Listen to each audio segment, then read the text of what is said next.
Hi and welcome to What About the Danes, the preview. So we talk about Liège, Bastogne, Liège. It's already the fourth monument of the year, and this is one of the oldest classic races on the calendar. With me as always, Chris Bjergård. Chris, let's jump right into it. Yes. Let's look at the route. Let's look at the route. It has changed a little bit compared to last year, mainly in the final, but it's the same procedure. You have the Côte de la Redoute and Côte de la Roche-au-Faucon. That's going to be the main climbs of the day. The road back from Bastogne towards Liège, it's quite hilly, but normally we don't see many moves go too early. They're all going to be waiting.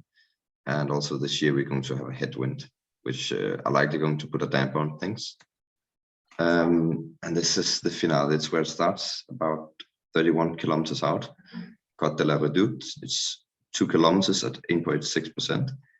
The Strava record on this is 4.5 minutes. So it's I would say it's a very long hill, but it's quite steep.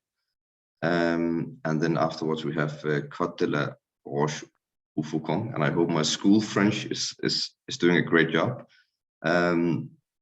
First part of it is very steep, short, and then they get up to a plateau, and then it will rise up again, the gradients. So overall, I would say it's almost a 9-minute effort for the best. And we've been talking a little bit, Peter and I, about this plateau.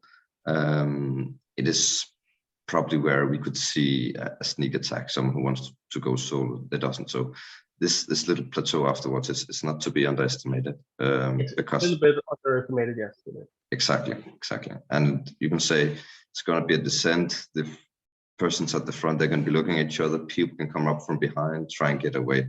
It's the last resort, really, for people who don't want to sprint. So it will also have a short impact. And this is just to visualize the climb with the plateau and descent and the rise up again. So the most important part of Liège-Bastogne-Liège, I would say. I agree. And this is the slight change. Normally, between Redoute and Faucon, you would have a hill of 1.5 kilometers of 6.6%, if I remember correctly. It has been removed this year, so it means we have less climbing, but it also means that the two most important climbs, they are closer to each other. So it means that it's going to be perhaps a bit easier to recover your effort, but it also means you have less time to do it. So we'll have to see how it plays out. I think it plays out into the hands of the people who are not climbing that well compared to the favorites, especially because we also have a headwind, which I mentioned.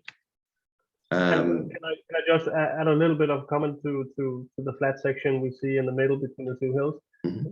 Because they took out the small climb, this is where a long range attack from guys like, I don't know, Søren Kragh Andersen could go. It would be tough to make it stick, of course, but we know after they do it, a lot of people will be spent. Right?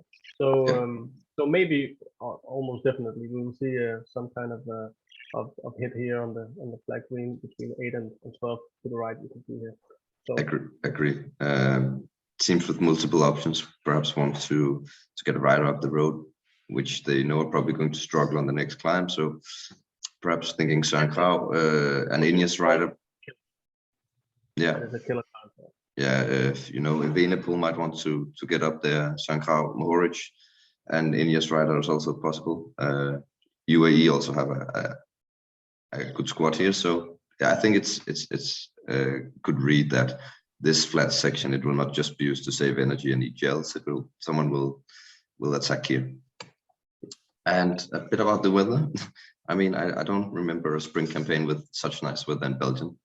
It's been very nice, almost no rain this spring. So we'll have the wind from the northeast all day. It means tailwind out and headwind, crosswind back. Temperatures around 15 degrees. It's perfect for cycling. A slight chance of raindrops in the afternoon. I think they're just going to miss it. So it's lucky for them. And perhaps you should check the weather forecast if you're going to be betting tomorrow. It can change the weather. and the headwind, it should mean that it's going to be a bit slower paced overall, which I think is just good for the non-climbers. It's better for the fast men, really. Yeah, the tough guys. Yeah, and we have been thinking a little about the tactics. I mean, we should start with the obvious one. Pogacar out. I think it means that we will have less teams to control the race. What about you? Yeah, well, I think maybe with Pogacar riding, UAE would want to set a very high pace in between La Redoute and Rochefort, and maybe not let too many guys go away, because they would be confident that Pogacar would be able to just simply go solo on the Rochefort or the little kick after that. It won't happen now, unfortunately, but for good reason. And instead they have Brandon McNulty, and we've all seen what McNulty can do. He is a guy you cannot unleash, let be unleashed solo or in a small group. He knows his moment, and he has very, very much, he has a lot of power. And I think they will be playing the waiting game a little bit, and hopefully they will launch a guy like McNulty, and maybe trust that Mark Hirschi will be able to jump into a small group if it doesn't stick with McNulty, which likely it won't, but just hoping Yeah. that something like that would go home. And Hirschi, I don't know. He's not Pogacar. I'm a big fan of his, and that autumn campaign he had in 2020, he was out of this world. He was the best puncher in the world for that month or two. We haven't seen his level hit the same since, and I don't think he will this time either. But maybe next year. Yeah. But yeah, UAE, I think it changes their dynamic. They will have to attack. Same with Ineos. They have some numbers, but not top favorites. Yeah, exactly. And I also wrote, what will Ineos do? Is it all out for Martinez, which we both think is the best option for Ineos due to his fantastic form. And we've seen now he is punchy and he can sprint. It's a flat sprint, but he should still manage to do quite well. Can't underestimate that guy. Yeah. He hasn't been dropping a climb this year so far. Yeah, exactly. And everything really points back to how are they going to, the other teams, how they're going to work around Wout van Aert, because they will likely not work with him. I mean, Pogacar would have trusted himself in a sprint. And Alaphilippe will do it. I don't think a lot of other riders want to go head-to-head with Wout van Aert, and they are smart. Perhaps Mohoric, if he's there, he might trust his own sprint. Kwiatkowski, we've also seen him after a hard day. He also trusts his sprint. And we have this Jumbo-Visma are the team to lose the race. You could perhaps say that with Benoit and Wout van Aert. I mean, they're the best team, but they don't really have the strongest team. They have the best riders, but not the strongest team. And not only Jumbo-Visma, but as we mentioned, Ineos has options. UAE has options. Bahrain Victorious has many options, and Quickstep, who have not had the best spring campaign in the classics. How will they use Evenepoel? Because we both saw La Flèche Wallonne, and they didn't really use him like a lot of people thought they would. Will he get his own chances here? Will he just pace for Julian Alaphilippe, or do you think he will try and attack at some point? I've had Remco Evenepoel as my favorite for a very long time, and I saw him climb pretty well in Basque Country. Many people say, no, he doesn't climb well enough. I disagree. I think the way he paces himself is very good for him. He doesn't go into the red too much, so he burns out. Yeah. And I think he's a guy you have to watch and you have to respect. And his problem is, before he had one way to win, and that was just going and finding his moment. Everyone knows that now. So it's not like he will be given any slack. But if they use Alaphilippe offensively, which I think they should, because I don't think he will win the sprint, he will not be able to drop off now. I don't think so. So I hope they will use him offensively, like they did when Kasper Asgreen won the Ronde van Vlaanderen. He just went and he sacrificed himself. Of course, this is the world champion. He always shows up at this race. This is the one race he wants to win. He was second last year, and 2 years ago, not gonna go there. No. So he really wants this, and I think he will be better than he was on Wednesday, and he will be better than he was in Etruria. But I don't think he will win. So back to your question, Evenepoel to light it up very early? No, I don't think so. I think he will be one of the guys who will find his moment in between either Redoute and Rochefort-Faucon, or on that little ticker that I really love that we saw Jakob Fuglsang still Formula and Woods on in 2019, I think it was. That's the place to go, and you know, if he can go in solo, he will. If he gets in a group with guys like Mohoric or Martinez, I think we'll see him maybe stop riding. Or, you know, it is Remco Evenepoel. He won the kid, and he has the motivation. This is a Belgian race, the biggest race in Belgium after Ronde, probably, and he would have to simply find his moment. But against Mohoric, that's gonna be tough. So I think it's up in the air. I don't think he will go very early, but I think he is the main guy for Lefebvre's boys. Okay. Okay. Yeah, I agree. I agree with you.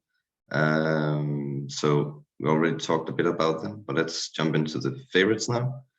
Yep. We start off with Jumbo-Visma because they just have perhaps the two best options here at this race. At least I think so. You know, they're likely to both have Wout van Aert and Tiesj Benoot after Rochefort-Faucon, and likely to be perhaps the only team to have two riders, or one of the only teams.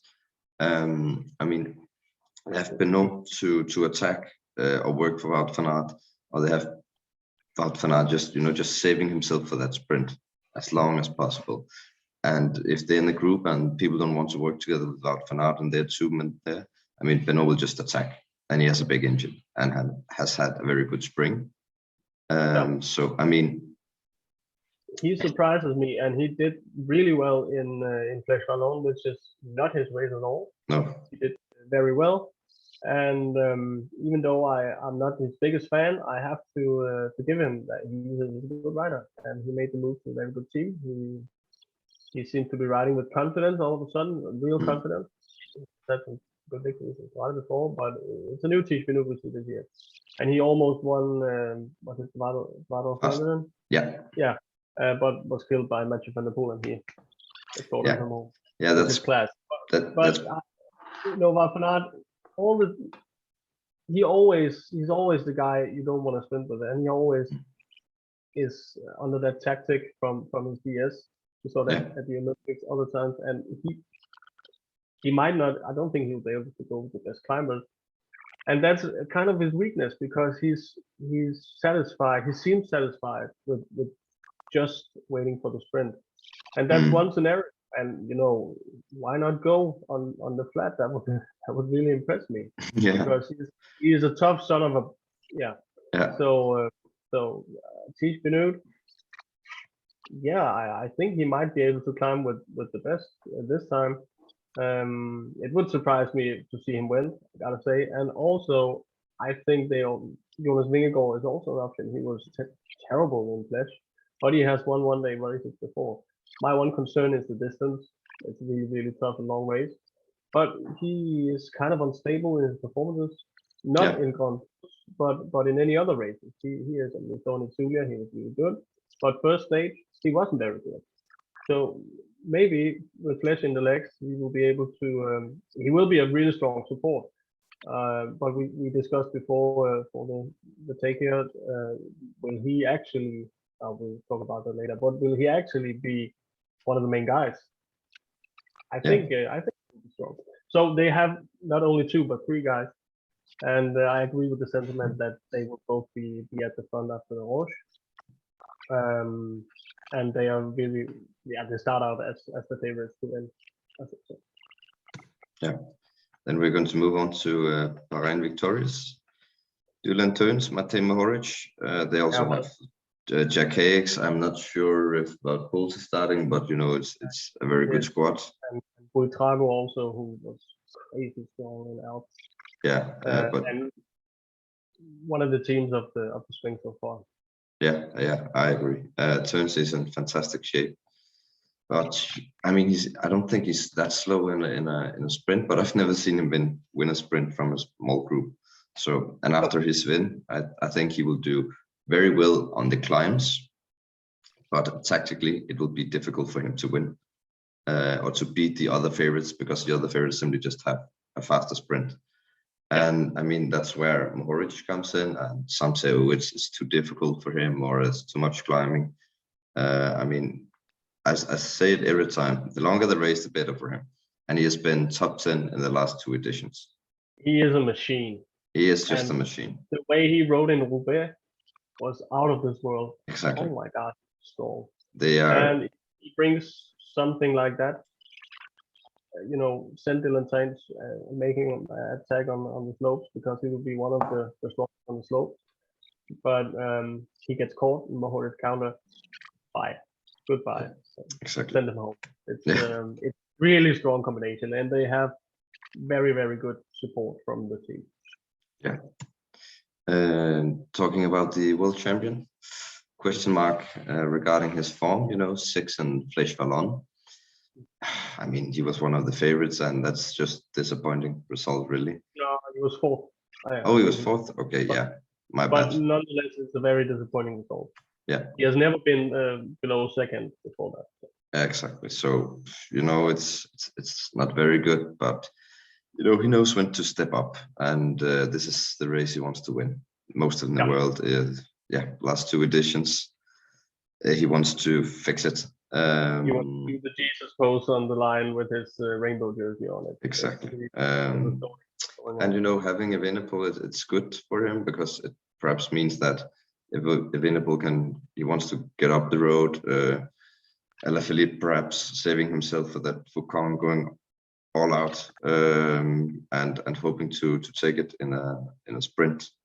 And I mean, his job, Alaphilippe, it must be to get rid of Wout van Aert, and then he's potentially one of the faster guys. And how to do that is to use Evenepoel offensively, so Wout has to work while Alaphilippe saves energy. So yeah, that's his way to a victory. We just discussed it about Evenepoel. Exactly. So my big question is, will he be able to drop any one of the favorites on the big climb? Yeah, we'll have to see. I mean, if it was Alaphilippe winning La Flèche Wallonne with 5 seconds the other day, then yes. And this preview would have been very short. It would just be us going, allez, Julian Alaphilippe. But his form is not, you know, it's a question mark. And then we have a rider you're very fond of, Daniel Martinez. Yeah, the spearhead of Ineos is saying, and spearhead is a good expression, because wow, they've been riding very differently this year. No more lining up and just doing trains. They attack, they command the race, and it's paid off for them big time. And I think Dani, I mentioned before, he hasn't been dropped as far as I know on an uphill so far. He's been a little bit weary on descents, but if it stays dry, it shouldn't be a problem. And I could see him go solo actually on the Roche Foucault, one of the few guys who can. And he will almost have to, but as we agreed before, his sprint is not that bad. We see him here on the right beating Julian Alaphilippe and Clément Roglic, who didn't really commit totally and also carried an injury. But that was a big result for him, an eye-opener for many, I believe. He has a lack of experience in one-day races.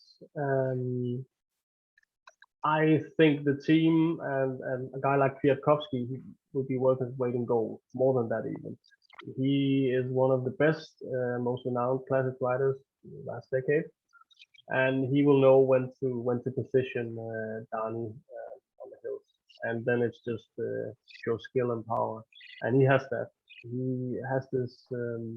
He sits down when he climbs. He has this very powerful climbing style, a little bit like Carapaz, and it's just you can just see him grit his teeth and just put down the watts in the pedals. And if he gets a gap, watch out. Yeah, because he's also quite good to time trialist. My concern is how Ineos have a very good squad here, as they always have in these races, but sometimes they need to have a rider with Martinez that's going to make it easier for him, right? Otherwise, set it up for Fukong and let him try and battle it out from there, all out, and then no turning back before the sprint. Do you think it could be Tom Pidcock, maybe? No, not Tom Pidcock, not given his current form, but Kwiatkowski has looked better than the last many sprints I can recall. So yeah, and he also, he has the experience. He's done this race a lot of times, and the form is quite good. I think if they have Kwiatkowski there too, then they have very good cards to play. But we'll see. I agree. Probably one of the best climbers in the world at the moment, or at least here. So I really there's hope, a release Dani movement going on for the Tour de France. Yeah, it's. I agree. I'll jump on that at the moment right now. He's doing very well. Let's talk a little bit about Valverde. What a legend. Yeah. Best puncher ever. I'm just saying it. Good result in Flèche Wallonne. Very positive to see that. He has 8 podium finishes here total, and 4 of them are wins. It's been some time since he has won these big races, and I don't think he has the team to really help him, and I don't think he can distance the others and win solo. And depending on who he's sprinting against, if it's a small group of 5 that has been the last 2 years, he's not that confident in his sprint anymore. That's also what we saw last year with him trying to open up 300 meters out or something like that. So, it's hard for him to win, I think. But, a top 10 is almost for certain. And I just give him a podium more and hope he will just ride one other year to try to get 10 podiums. The peloton, it will not feel the same without him. I feel like, I've grown up watching cycling and he's still here. He's a legend, and he turns 42 on Monday. Last year it was on his birthday, and he got 5th or something like that, leading out the sprint. I think he benefited a lot from the old finish of the Rue Valterre-Germain, Côte d'Or. The long, straight, deceptively steep finish climb, and he just killed them there and knew exactly where to go, and there wasn't a different respect at the time around him. But this spring he has shown, well, it is his 3rd or 4th youth. He's just better than he was just last year. He always has a chance, but I agree he won't win. We're going to talk about Lasso, and I mean we're quite lucky that we don't have any long climbs here, because then you wouldn't have been in contention. A lot of talk about that at the moment, but instead of talking about what he can't, let's talk about what he can, because he is a good puncher, and he has become that. Saw it in Basque Country, really fighting those steep gradients. Can sprint, but we've only really seen it uphill. I'm still not sure how well it's on the flat, but it's form is very good, but in a flat sprint where they start from basically 40 kilometers an hour because they're playing cat and mouse, we'll have to see how good his acceleration really is. So the guy we see here behind him, Dani Martinez, he is one of the guys who could go solo, and he has improved his driving as well lately. So he has a big engine, and we know he's very difficult to drop on the steep inclines. Exactly. So, good pick. And we discussed before recording that I think he's likely to be alone, in the final. That's a problem for him. But with Kelderman is here, Hindley is here, so there are options or a scenario where he has someone to help him. But I just don't think so. If Higuita had been in good shape still and it's not looked totally burned out, that would have been good, because Lasso would be able to just kill it on the climbs, hope to get away. Higuita sitting behind and having that fast sprint. But he would trust the sprint. Yeah. Exactly. So I mean, finishing in the front group or the second group is almost for certain for me because he's climbing so well. But it doesn't seem like he would have that killer instinct just yet to when to attack on the plateau or attack on the downhill. You know, all those things. It's a nice move he's making, trying to ride these classics, I think. But you know, it comes with experience. And I will leave the we this team talked to about you. Hirschi and McNulty just before, so I won't be long about this. But these are the best options for UAE after Kobe won ride. Hirschi looking better, yes, after a rough 2021. He's getting into form. I don't believe he can win tomorrow. I think he's very low for a guy who hasn't really shown it against elite competition. He's a month ago I said something about watch out if he gets form, but he doesn't. I don't think he can win. McNulty is a better bet for me. We've seen him do a Bob Jungels. He's a guy who can't give him 100 meters and start looking at each other because he is very powerful. And he has this huge engine, and not the most explosive rider, but he can claw himself back, types like Pedro Bilbao and such. But he has the flat road engine to stay away. So I think he's a really good option. And yeah, I've made a small combination with him with other riders. I think his odds are like 34 or 29 or something like that. And that really reflects his chances for me because he probably won't win a sprint, and he won't climb with the very best, not on these shows. But all in all, they will have to ride an offensive base. Yeah, and I also, you know, not sure about his form. Has he raced since Paris-Nice? Not sure. No, exactly. And I mean, if he's in that shape again, then you know I would be afraid. But we'll find out tomorrow. Last but not least, Michael Woods.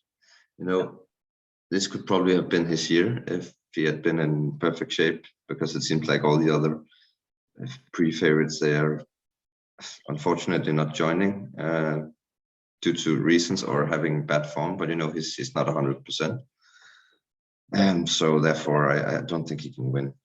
I don't think he has a very good flat sprint. He's not a very good descender either. And you know, if he has a very good day, then perhaps he can drop everyone. But he was 5th on the Moody. Yeah, so that's a good sign. But again, he should be higher. Yes, and this time they actually positioned him really, really well, and that's normally his biggest issue. Yeah. So I think it's a bit deceptive, the 5th he got. I'm not confident he will be among the best. But if he is at 100%, he is one of the very best road specialists in the world. Yeah. Yeah, exactly. Let's talk a bit about them Danes. So we have talk about Danes before. Yeah. Lieutenant or secret captain. What do you say? Oh, I mean, form has been a bit weird, you know, good in Basque Country, then having off days. I'm not sure if he's caught an illness or something like that.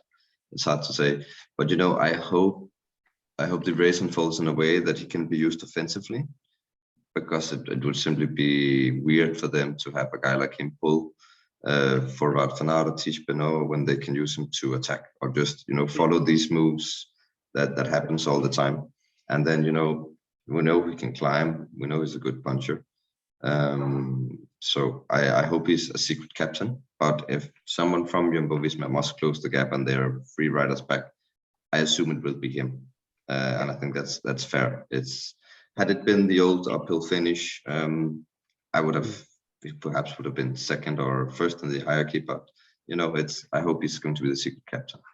And then we have the young, very talented rider for Trek Segafredo, Skjelmose. And you know, I think it's the race is too hard for him. But you know, the form is looking very good ahead of the Giro d'Italia. So this is probably, you know, form is very, very close to being at its highest. So I really hope. Would be a wonderful result. Yeah, I mean, even a top 20, I would say would be a very, very good result.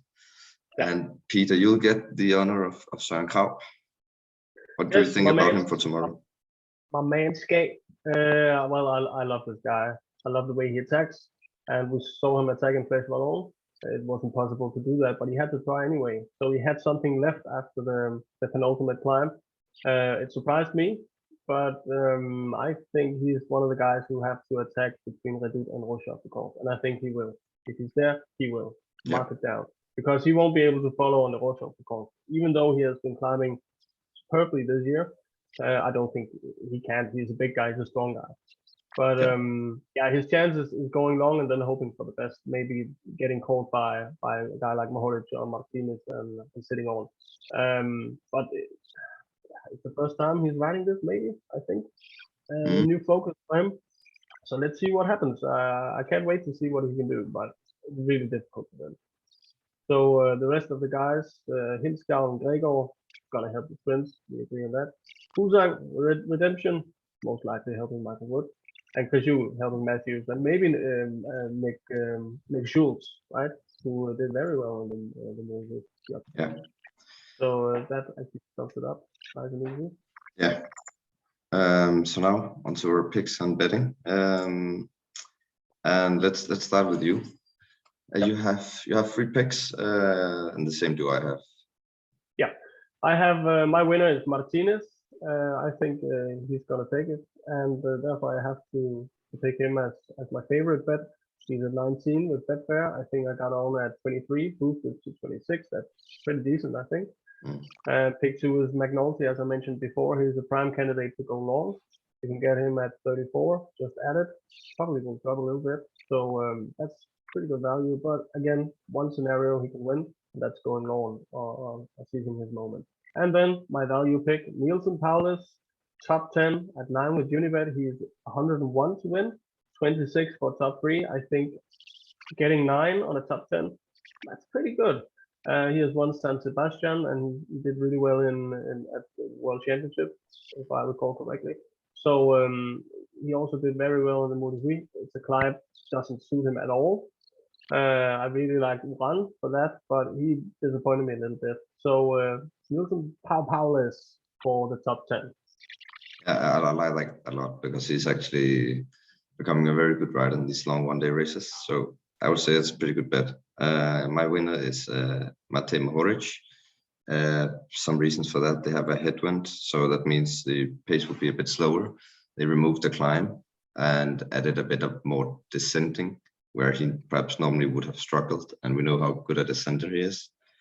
And while most of the team will look at Dutantins, or the other teams will look at feel like Mohoric, he can do something special. You know, he's been good here the last 2 years. We saw in Roubaix how good his form still is after that Milano-San Remo win.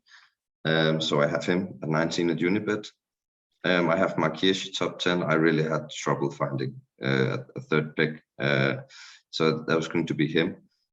Yeah, I mean, it's not a very good value pick, but you know, he's getting freedom now, and I think he's become underrated by a lot of people, and I really hope he shines tomorrow. And then he actually did well last year in the Liège too. He was. Yeah, exactly. It's a race that suits him. Last one, Tish Benoit to win. They will look at Wout van Aert if they don't want to cooperate.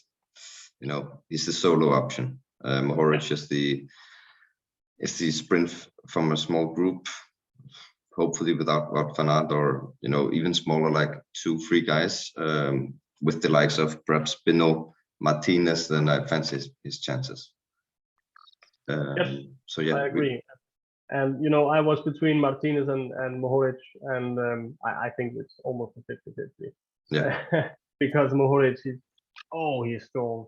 He is amazing. Wow, what a guy. So let's hope for the best. Yeah, let's do that. And I think that sums it up.